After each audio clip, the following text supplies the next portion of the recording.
Hello friends, कैसे हैं आप सब। चलिए स्टार्ट करते हैं अपना आज का वीडियो, जिसमें दिए गए हैं आपको टॉप 30 जीके क्वेश्चन। उससे पहले वीडियो को कर दीजिए लाइक एंड चैनल को सब्सक्राइब। और देखते हैं प्रीवियस ईयर एग्ज़ाम्स में आए हुए बहुत ही अच्छे टॉप क्वेश्चंस, जो किसी न किसी एग्ज़ाम में आ ही जाते हैं। ऐसे नहीं है कि कहीं से भी उठा के कुछ भी रख दिया है, सब किसी न किसी एग्ज़ाम में आए हुए क्वेश्चन है, जो आप पढ़ेंगे तो आपको आगे काम आएंगे। ज़्यादातर पूछे ही जाते हैं। देखिए फ्रेंड्स, तो स्टार्ट करते हैं अपना पहला क्वेश्चन। वर्गीज कुरियन को राष्ट्रीय डेयरी विकास बोर्ड NDDB के अध्यक्ष का नाम किसके द्वारा दिया गया? First Lal Bahadur Shastri, second Gulzari Lal Nanda, third Indira Gandhi and fourth VV Giri. First option is the right option, Lal Bahadur Shastri. चलिए डिटेल्स देख लेते हैं। पूर्व प्रधानमंत्री लाल बहादुर शास्त्री द्वारा डॉक्टर वर्गीज कुरियन को राष्ट्रीय डेयरी विकास बोर्ड NDDB का अध्यक्ष नामित किया गया था। डॉक्टर वर्गीज कुरियन को भारत के दूध वाले के साथ साथ भारत में श्वेत क्रांति के पिता के रूप में भी जाना जाता था। डॉक्टर वर्गीज कुरियन राष्ट्रीय डेयरी विकास बोर्ड और इंस्टीट्यूट ऑफ रूरल मैनेजमेंट के संस्थापक होने के साथ साथ अब तक के सबसे बड़े सहकारी अमूल थे। Important points. भारत में श्वेत क्रांति राष्ट्रीय डेयरी विकास बोर्ड द्वारा वर्ष 1970 में देशव्यापी दूध ग्रिड बनाने के उद्देश्य से शुरू की गई थी। चलिए फ्रेंड्स, देख लेते हैं आगे। जो नेक्स्ट क्वेश्चन, वर्तमान में भारतीय संविधान के कितने भाग हैं? पहला 15, दूसरा 20, तीसरा 25 एंड लास्ट 30। तो फ्रेंड्स 30 जो कि है, आप बताइएगा इसमें। पहले तो वैसे तो सब लोग नॉर्मली बोलते हैं कि 22 हैं, बट इसमें से 2 और 3 और जोड़ दिए गए हैं तो 25 हो गए हैं। अभी प्रेजेंट में 25 हैं। तो भारतीय संविधान में वर्तमान में कुल 25 भाग हैं। मूल रूप से भारतीय संविधान के कुल हिस्से केवल 22 थे, लेकिन बाद में संशोधनों के द्वारा 3 नए भागों को सम्मिलित किया गया था। भारत का जो संविधान है उसे 26 जनवरी 1950 को लागू किया गया था। भारतीय संविधान का अंतिम मसौदा जो दुनिया में सबसे लंबा है, जिसे 26 नवंबर 1949 को लगभग 2 वर्ष 11 महीने और 18 दिन के बाद अपनाया गया था। इसी क्रम में देखते हैं फ्रेंड्स, हम लोग अपने भाग, विषय वस्तु और कौन से अनुच्छेद में, कौन से आर्टिकल में आते हैं। भाग 1 में क्या है? संघ और उसका राज्य क्षेत्र, और आर्टिकल 1 से 4, अनुच्छेद 1 से 4। दूसरा भाग है, उसमें है नागरिकता, अनुच्छेद 5 से 11। भाग तीसरा, उसमें मौलिक अधिकार, 12 से 35 अनुच्छेद है। भाग जो चौथा है, उसमें है राज्य के नीति निर्देशक सिद्धांत, आर्टिकल 36 से 51।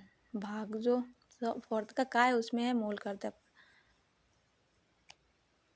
और वो है आपका 51 का में।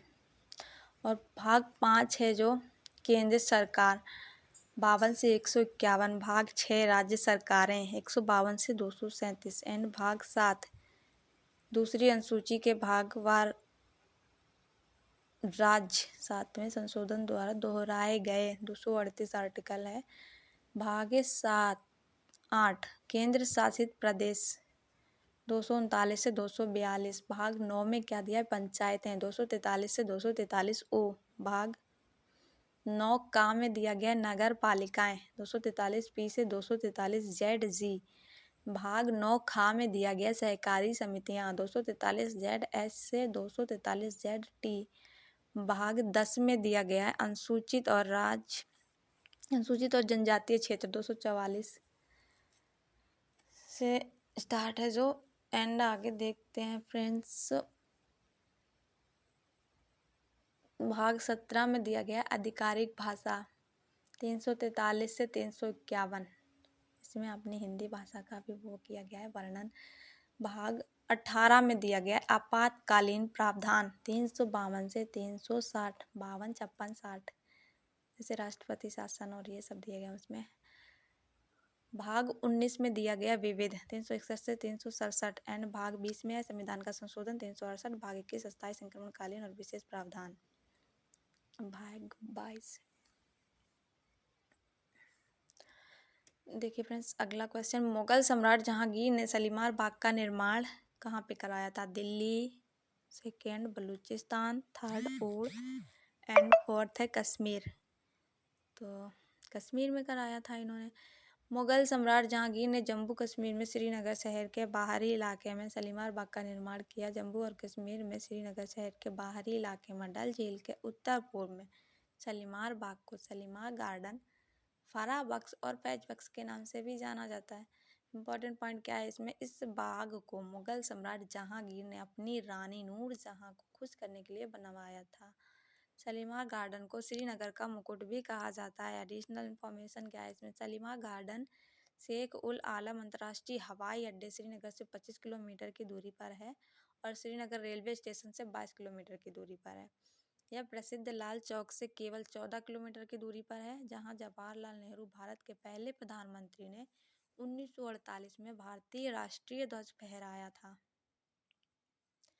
देखिए फ्रेंड्स, भारत के जो पहले प्रधानमंत्री थे जवाहरलाल नेहरू थे, जिन्होंने 1948 में ध्वज फहरा दिया था। देखते हैं अगला क्वेश्चन, निम्नलिखित में से कौन भारत का सबसे पुराना सार्वजनिक क्षेत्र का बैंक है? Bank of India, bank of Baroda, bank. चलिए फ्रेंड्स, देखते हैं क्या है इसका right option. Allahabad bank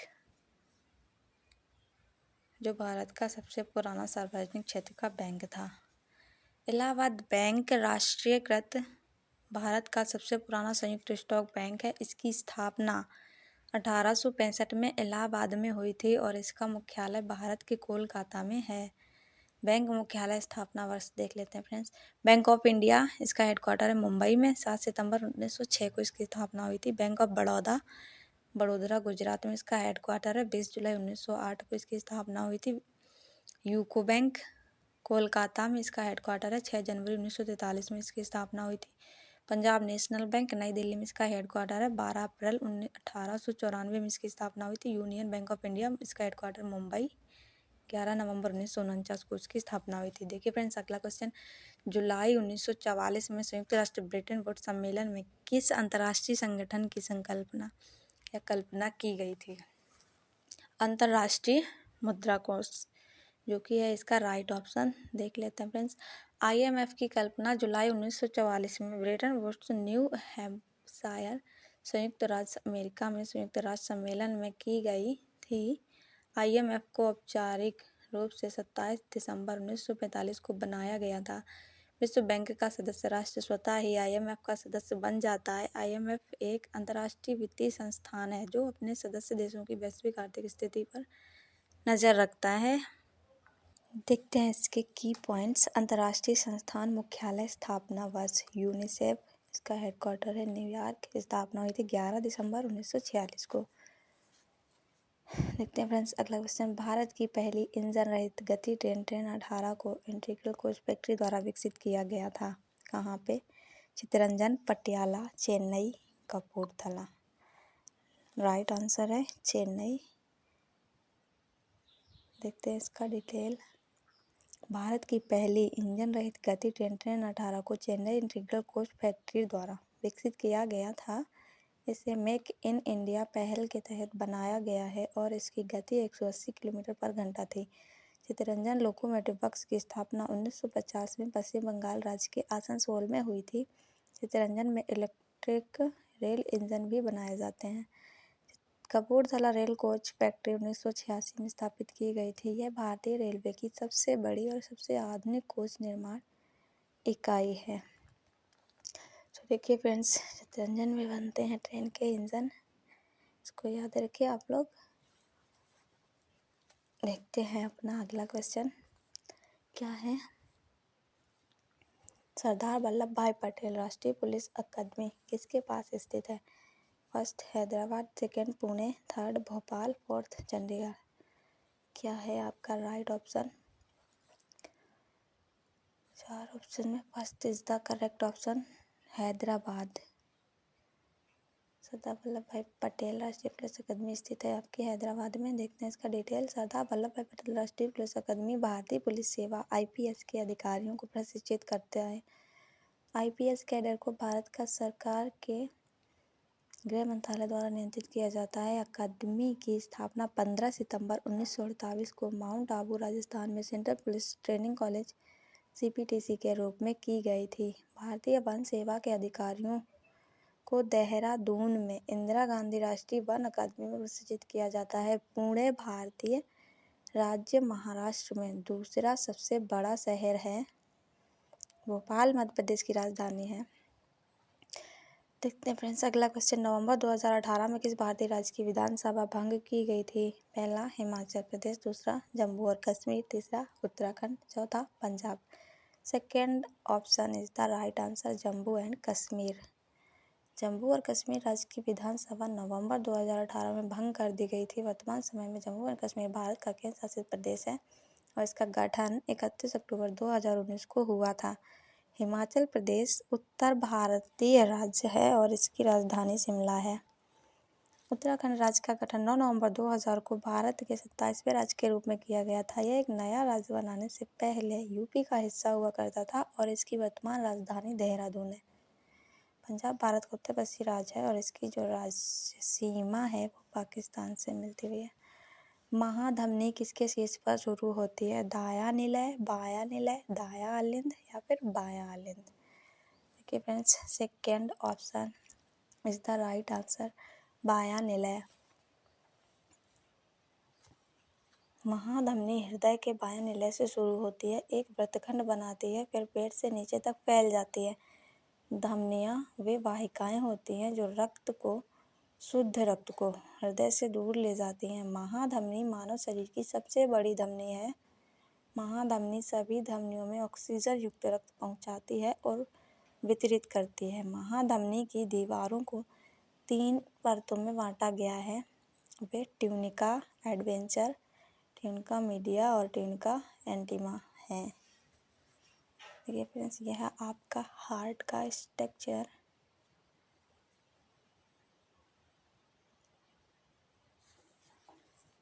next question, galvanising का अर्थ है स्टील को डॉट की पतली परत से ढकना।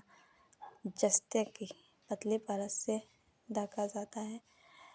गैल्वेनाइजेशन स्टील या लोहे पर एक सुरक्षात्मक जस्ता कोटिंग लगाने की प्रक्रिया है। जंग लगने से बचाने के लिए जिंक की परत लगाई जाती है। सबसे आम तरीका हॉट डिप गैल्वेनाइजिंग है, जिसमें स्टील खंड को पिघले हुए जिंक में डुबोया जाता है। गैल्वेनाइजिंग कई तरह से जंग से बचाता है। यह एक अवरोध बनाता है जो संक्षारक पदार्थों को अंतर्निहित स्टील या लोहे तक पहुंचाने से रोकता है। जस्ता एक बलिदान एनोड के रूप में कार्य भी करता है। देखते फ्रेंड्स अपना अगला क्वेश्चन, सबसे अच्छी गुणवत्ता वाला कठोर कोयला जिसमें 80 से 95% कार्बन होता है वह है पीट कोयला, लिग्नाइट कोयला, बिटुमिनस कोयला या फिर एंथ्रासाइट कोयला। फ्रेंड्स सबको पता होगा fourth option is the right, anthracite कोयला। कोयला को मुख्य रूप से 3 प्रकारों में बांटा गया है, लिग्नाइट, बिटुमिनस, एंथ्रासाइट। एंथ्रासाइट इसे उच्चतम गुणवत्ता वाला कोयला कहते हैं जिसमें 94 से 98% कार्बन होता है। बिटुमिनस इसमें 78 से 86% कार्बन होता है। यह एक ठोस तलछटी चट्टान है जो काले या गहरे भूरे रंग की होती है। लिग्नाइट इसमें 28 से 30% कार्बन की मात्रा होती है। इसका उपयोग विद्युत ऊर्जा उत्पादन करने के लिए किया जाता है। यह कोयला भूरे रंग का होता है। पीट कोयला कोयले के निर्माण में ये पहला कदम है। इसमें 27% से कम कार्बन सामग्री है। पीट डिपॉजिट को धीरे धीरे लिग्नाइट कोयले में बदल दिया जाता है। चलिए फ्रेंड्स देखते हैं अपना अगला क्वेश्चन, उत्तर प्रदेश पुलिस भर्ती और प्रोन्नति बोर्ड द्वारा कांस्टेबल सिविल पुलिस की भर्ती के लिए शारीरिक क्षमता परीक्षा में पुरुष उम्मीदवारों को कितना दौड़ना आवश्यक है? 25 मिनट में 4.8 किलोमीटर, 25 मिनट में 3.8 किलोमीटर, 35 मिनट में 4.8 किलोमीटर या फिर 35 मिनट में 3.8 किलोमीटर। देखते हैं first option is the right answer, 25 minute में 4.8 किलोमीटर। पुरुष उम्मीदवारों के लिए पुलिस उत्तर प्रदेश भर्ती प्रोन्नति बोर्ड द्वारा सब इंस्पेक्टर सिविल पुलिस की भर्ती के लिए शारीरिक क्षमता परीक्षा 4.8 किलोमीटर 28 मिनट है। 2/12/2008 को उत्तर प्रदेश सरकार ने आदेश द्वारा उत्तर प्रदेश पुलिस भर्ती प्रोन्नति बोर्ड की स्थापना की थी। यह उत्तर प्रदेश पुलिस के विभिन्न अराजपत्रित पदों पर सीधी भर्ती और पदोन्नति के लिए नियमों और प्रक्रियाओं के अनुसार संपादन के दोहरे उद्देश्य के लिए किया गया है। इस बोर्ड का अध्यक्ष पुलिस महानिदेशक के स्तर का एक अधिकारी होता है। बोर्ड में पुलिस महानिरीक्षक के पद पर नियुक्त 2 सदस्य होते हैं, जिनमें से एक सचिव के रूप में भी कार्य करता है। देखते हैं फ्रेंड्स अपना अगला क्वेश्चन। 22 जुलाई 2014 को उत्तर प्रदेश के राज्यपाल के रूप में किसने शपथ ली थी? सूर्य प्रताप शाही, ब्रजेश पाठक, राम नाईक, आशुतोष टंडन। 4 ऑप्शन है। देखते हैं फ्रेंड्स में से जो राइट ऑप्शन है आपका थर्ड वाला, जो राम नाईक जी थे, उन्होंने 2014 को उत्तर प्रदेश के राज्यपाल की शपथ ली थी। देखते हैं फ्रेंड्स अगला क्वेश्चन, इसका डिटेल देखते हैं पहले। राम नाईक ने 22 जुलाई 2014 को राजभवन में राज्यपाल के रूप में शपथ ली थी। राम नाईक उत्तर प्रदेश के 24वें राज्यपाल थे। उनका कार्यकाल 29 जुलाई 2019 तक ही था। इसके बाद उन्होंने 8 अगस्त 2014 से 3 सितंबर 2014 तक की संक्षिप्त अवधि के लिए राजस्थान के राज्यपाल का अतिरिक्त प्रभार भी संभाला था। फ्रेंड्स ये इंपॉर्टेंट तो था बट अब इतना नहीं है, करंट में आएगा तो अभी आएगा 22-23 का, 23-24 का जो भी अगले एग्जाम्स होंगे तो आप इसको एक बार देख लीजिएगा, बस से ज़्यादा डिटेल नहीं पढ़ना है। आज़ादी के बाद उत्तर प्रदेश की पहली राज्यपाल कौन बनी थी? ये इंपॉर्टेंट क्वेश्चन है, ज़्यादातर पूछा जाता है। सरोजनी नायडू। अनुच्छेद 153 के अनुसार देश के प्रत्येक राज्य में एक राज्यपाल होगा। ये आपका प्रावधान दिया गया 153 में। देखते हैं अगला क्वेश्चन। उत्तर प्रदेश के किस जिले को पीतल नगरी के नाम से भी जाना जाता है? फतेहपुर, मुजफ्फरनगर, मिर्ज़ापुर, मुरादाबाद। सबको पता है। बस 4th option is the right answer. Moradabad को पीतल नगरी के नाम से जानते हैं। दुनिया भर में प्रसिद्ध भी है ये। देखते हैं मुरादाबाद उत्तर प्रदेश का एक ऐसा शहर है जो रामगंगा नदी के तट पर है। मुजफ्फरनगर जिला उत्तर प्रदेश के उत्तरी भाग में स्थित है। मुजफ्फरनगर को मुख्य रूप से भारत का चीनी का कटोरा कहा जाता है। मिर्ज़ापुर विंध्याचल भारत के उत्तर प्रदेश राज्य का एक शहर है। मिर्ज़ापुर लाल पत्थर के लिए बहुत प्रसिद्ध है। पीतल, तांबे और जस्ता धातुओं के मिश्रण से बनाया जाता है। देखिए फ्रेंड्स पूछ देता है मिक्स कौन सी धातु किन किन से मिलने से बनती है। जैसे पीतल में 2 चीज़ें मिलती हैं, तांबा और जस्ता, तब जाके बनता है अपना पीतल। चलिए फ्रेंड्स देखते हैं अपना अगला क्वेश्चन। 1658 में बहादुरपुर की लड़ाई में शाहजहां के दूसरे बेटे शाह शुजा को शाहजहां के पोते ने हराया था। उस पोते का नाम क्या था?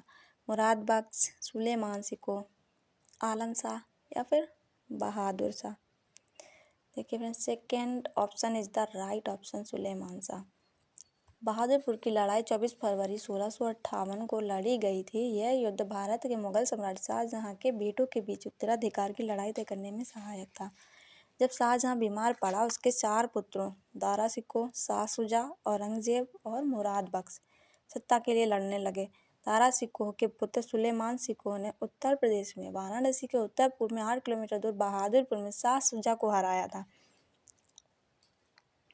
बहादुर शाह, जिसे शाहजादा मुअज्जम कहा जाता था, सम्राट औरंगजेब का दूसरा पुत्र था। शाहजहां का जन्म 5 जनवरी 1592 में लाहौर में हुआ था। देखते हैं फ्रेंड्स अपना अगला क्वेश्चन। फिरोजाबाद 200 से अधिक वर्षों से किस चीज़ का उत्पादन करता है? चिकनकारी का, कांच की चूड़ियों का, पीतल के ताले बनाता है या फिर जरदोजी की कढ़ाई करता है? इन सबको पता होगा। Second question is the right answer. कांच की चूड़ियों को बनाता है, फिरोजाबाद में बनती भी है। देखते हैं फिरोजाबाद उत्तर प्रदेश का एक ऐसा शहर और जिला मुख्यालय है। फिरोजाबाद शहर चूड़ियों के निर्माण के लिए प्रसिद्ध है। लखनऊ उत्तर प्रदेश की राजधानी भी है। फिरोजाबाद से लगभग 250 किलोमीटर पूर्व में स्थित है। लखनऊ शहर चिकनकारी काम के लिए विश्व प्रसिद्ध है। जरदोजी कला के केंद्र लखनऊ, भोपाल, दिल्ली, आगरा, कश्मीर, अजमेर और चेन्नई में है। पश्चिमी उत्तर प्रदेश में स्थित अलीगढ़ तालों के लिए विश्व प्रसिद्ध है। यहाँ पे बहुत अच्छी क्वालिटी के ताले मिलते हैं। फ्रेंड्स जिसको ज़रूरत हो खरीद सकता है जाके। देखते हैं अपना अगला क्वेश्चन। कौन सा कथक घराना नृत्य रूप से आध्यात्मिक पहलुओं पर अधिक ध्यान केंद्रित करता है? जयपुर, बनारस, लखनऊ या फिर बरेली? घराने पूछे जाते हैं फ्रेंड्स एग्जाम में, तो ये इम्पोर्टेंट टॉपिक है। देखते हैं, right answer is the Lucknow, third option. इसका डिटेल देखते हैं। लखनऊ घराना इस नृत्य कला के लिए कि प्रमुख कलाकार हैं श्री बिंदादीन महाराज, कालिका प्रसाद जी, श्री अच्चन महाराज, लक्ष्मण महाराज, शंभू महाराज। ठुमरी गायन और अभिव्यक्तियाँ इस लखनऊ घराने की विशेषता है, जिसमें प्रचार का मुख्य श्रेय महाराज बिंदा सिंह को है। जयपुर घराना में कथक नृत्य की राजस्थानी परंपरा का उल्लेख है। बनारस घराना, यह जानकारी प्रसाद घराना के नाम से प्रसिद्ध है। जानकी प्रसाद वाराणसी के रहने वाले थे। एडिशनल इंफॉर्मेशन, यूपी संगीत नाटक अकादमी की स्थापना 13 नवंबर 1963 को हुई थी।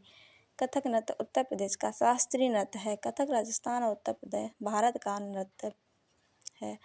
देखते हैं अगला क्वेश्चन। हिंदू कथा के अनुसार रामायण महाकाव्य दिव्य राजा राम ने की राजधानी अयोध्या में शासन किया था। हस्तिनापुर की, कुरु, कलिंग, कौशल। देखो कौशल की, राइट ऑप्शन इज द कौशल। देखते हैं कौशल 16 जनपदों में से एक था प्राचीन भारत में। इसकी पहली राजधानी साकेत, जो वर्तमान में अयोध्या थी, और दूसरी श्रावस्ती थी।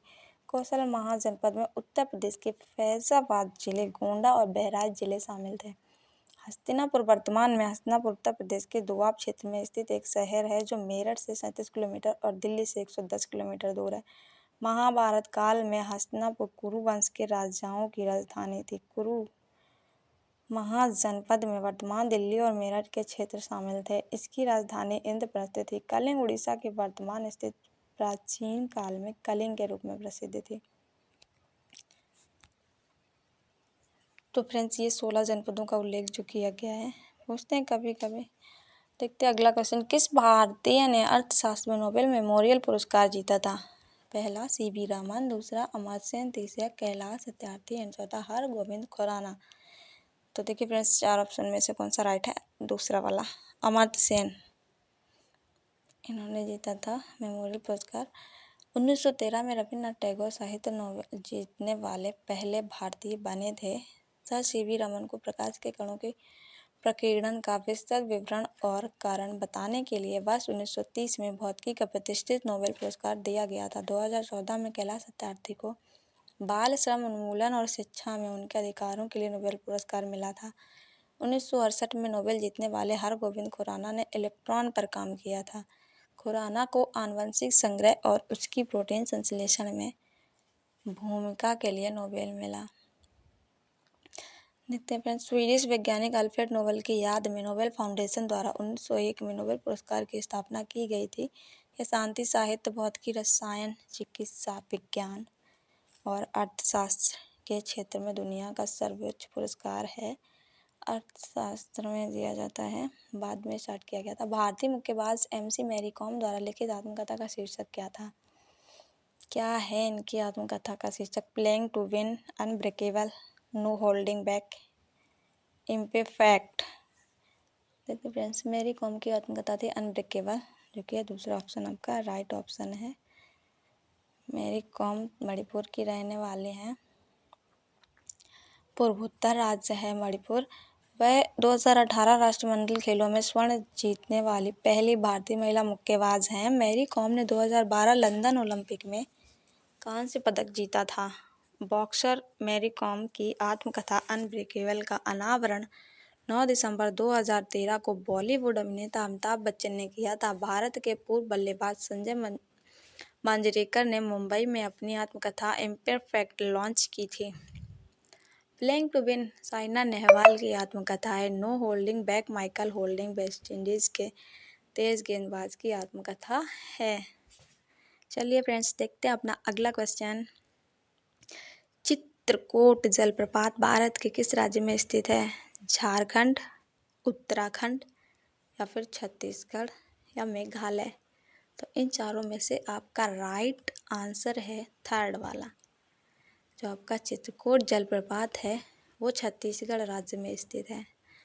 देखते हैं इसका डिटेल। ये चौड़ाई में ज़्यादा है, बड़ा है। चित्रकूट जलप्रपात भारतीय राज्य छत्तीसगढ़ में बस्तर जिले के जगदलपुर के पश्चिम में स्थित एक प्राकृतिक जलप्रपात है। चित्रकूट जलप्रपात भारत के छत्तीसगढ़ राज्य के बस्तर जिले में इंद्रावती नदी पर स्थित है। एक सुंदर जलप्रपात भी है।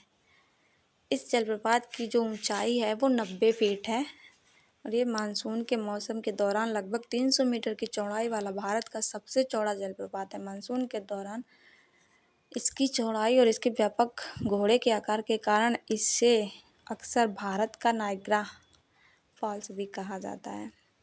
झारखंड पूर्वी भारत का एक राज्य जिसकी कैपिटल है रांची। देखते हैं अगला क्वेश्चन।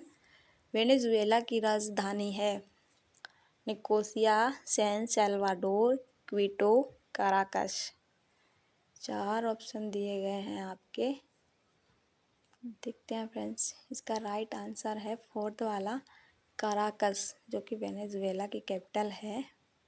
वेनेजुएला दक्षिण अमेरिका के उत्तरी छोर पर स्थित है। वेनेजुएला कैरिबियन सागर और उत्तर में अटलांटिक महासागर, पूर्व में गुयाना, दक्षिण में ब्राज़ील और दक्षिण पश्चिम में कोलंबिया से घिरा हुआ है। निकोलस माडुरो वेनेजुएला के वर्तमान राष्ट्रपति हैं।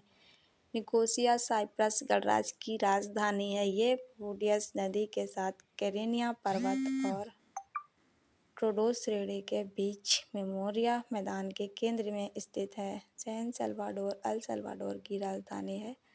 यह एस-चाट नदी पर हमोक्स घाटी में स्थित है। चलिए फ्रेंड्स, देखते हैं अगला क्वेश्चन। भारत में निम्नलिखित में से किस रेडियोधर्मी धातु का विश्व का सबसे बड़ा भंडार है? Uranium, radium, bismuth, thorium. तो जो आपका लास्ट ऑप्शन है थोरियम, यही करेक्ट ऑप्शन है आपका। ये सबसे ज़्यादा पाया जाता है अपने इंडिया में। देखते हैं, भारत में थोरियम का विश्व का सबसे बड़ा भंडार है। भारत में थोरियम का ज्ञात भंडार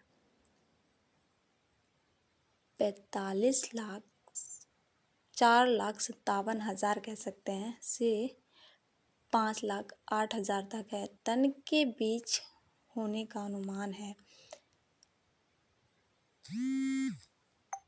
केरल, झारखंड, बिहार, तमिलनाडु और राजस्थान मुख्य उत्पादक हैं इसके। चलिए फ्रेंड्स, इसमें कुछ डिटेल देख लेते हैं। थोरियम परमाणु क्रमांक 90 है इसका और परमाणु द्रव्यमान इसका 232 है और ये एक रेडियोधर्मी रासायनिक तत्व है। देखते हैं अगला क्वेश्चन। ऑस्ट्रेलिया के एकमात्र द्वीप राज्य का नाम बताइए, जो द्वीप भी है और राज्य भी है।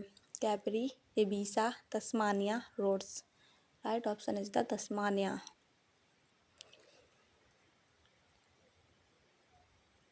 तस्मानिया विक्टोरिया राज्य से लगभग 240 किलोमीटर दक्षिण में स्थित है, जहां से यह अपेक्षाकृत उथले बॉक्स जलसंधि द्वारा पृथक है। कैनबरा ऑस्ट्रेलिया के राष्ट्रमंडल की संघीय राजधानी है।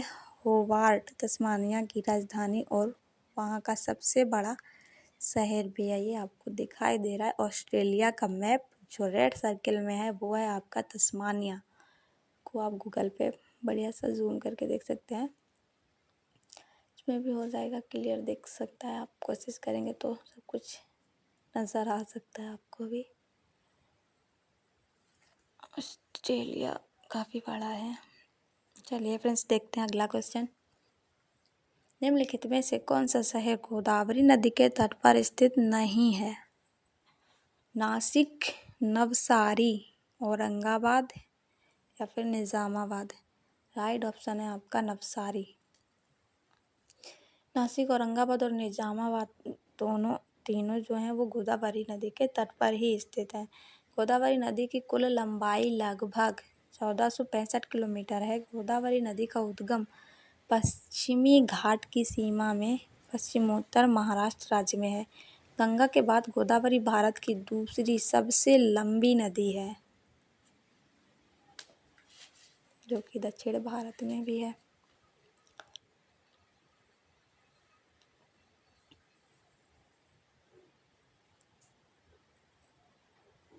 चलिए फ्रेंड्स, देखते हैं अपना अगला क्वेश्चन।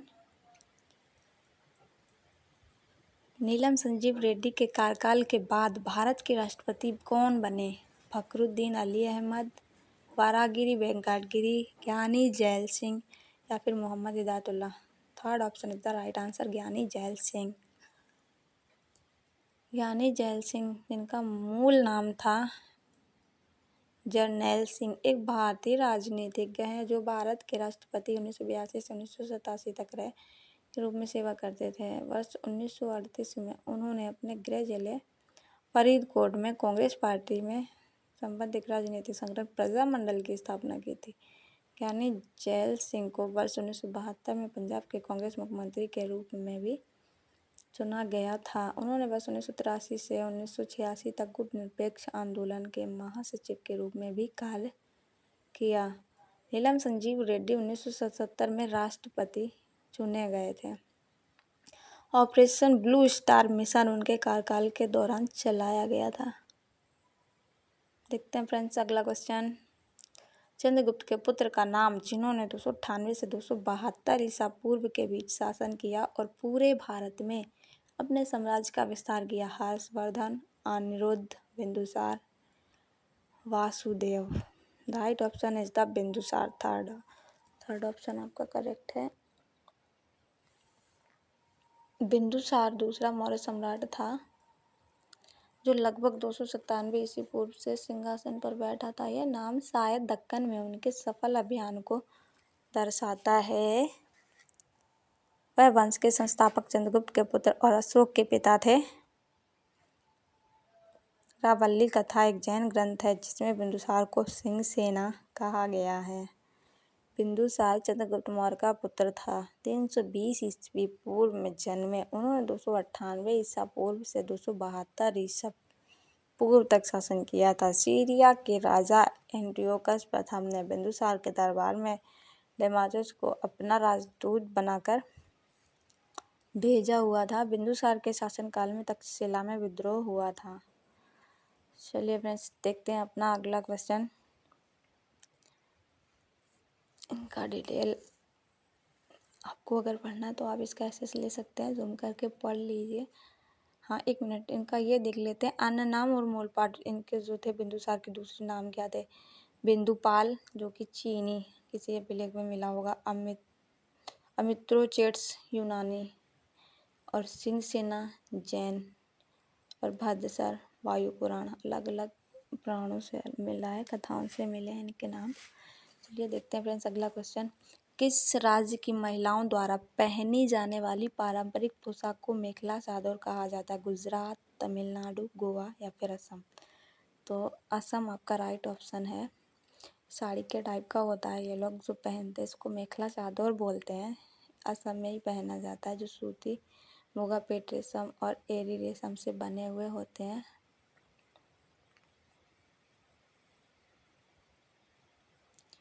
इसे गमोचा जिसे बिहुवान के रूप में भी जाना जाता है हाथ से बुने हुए कपड़े हैं और असम बुनाई शिल्प का प्रतीक भी है।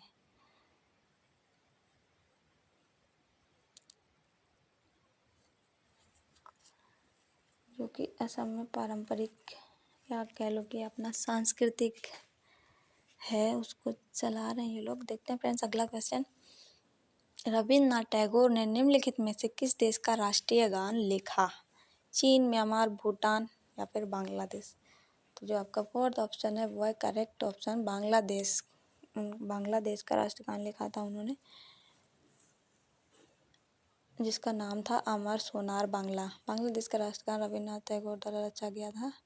1905 में इस गीत के बोल बंगाली बहुज्ञ रविन्द्रनाथ टैगोर ने लिखे थे, जबकि इसके श्लोक अमी काठे पाबो तारे भजन से लिए गए थे और इसे दादरा ताल में बाल गायक गगन हरकारा द्वारा डाला गया। नोट पॉइंट देख लेते हैं फ्रेंड्स इसके। रविन्द्रनाथ टैगोर एक बंगाली कवि, लेखक, संगीतकार, दार्शनिक और चित्रकार भी थे। 1913 में यूरोपीय साहित्य के लिए इन्हें नोबेल पुरस्कार भी दिया गया था।